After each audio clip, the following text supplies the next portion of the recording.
O ben çıktı geçmiş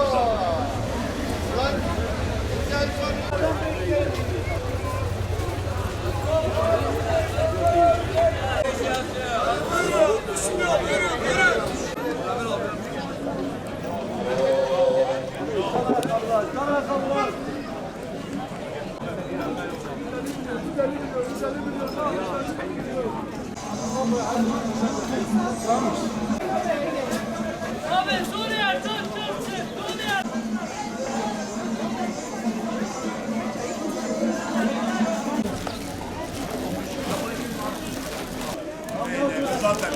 Zaten Türkiye Şey, pahalı mı? 550.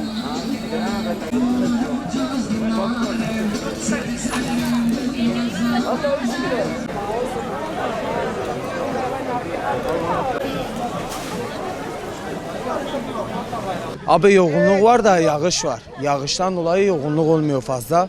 Ayrıyeten karabalıktır. Mesela bir duruyor, bir canlanıyor, belli olmuyor.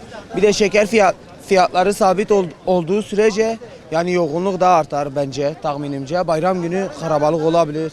Bayrama yakın, bayram akşamı. Şekerlerde var, lokumlarda var, badem şekerleri var, çerez şeklinde var. Ama genellikle bu durumda hani yağışlardan dolayı fazla alım gücü olmayanlar var mesela.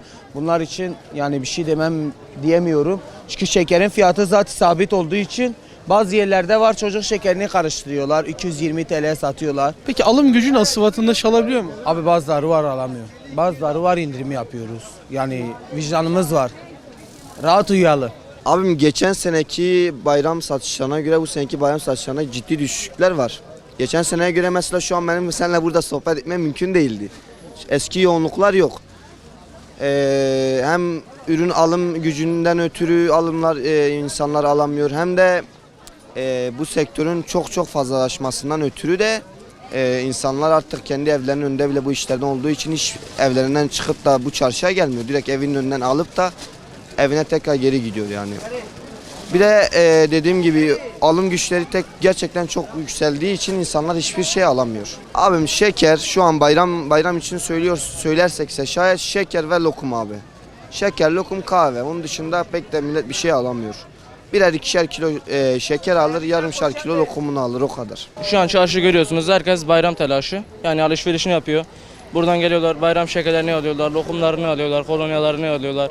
Şuradan lokumlarını falan alıyorlar, gidiyorlar eve yani misafirlerini bekliyorlar. Orada kendine bayram şöleni yapıyorlar evde. Yani şu an badem şekeri var, kendi yaptığımız en iyisidir. İçinde glikoz gıda boyası kesinlikle bulunmamaktadır. En iyi badem şekeridir. Ondan sonra abime diyeyim, çekirdek gidiyor, çerezimiz gidiyor, lokum çeşitlerimiz bulunur. Kendi el yapımımızdır hepsi. Kendimiz yapıyoruz.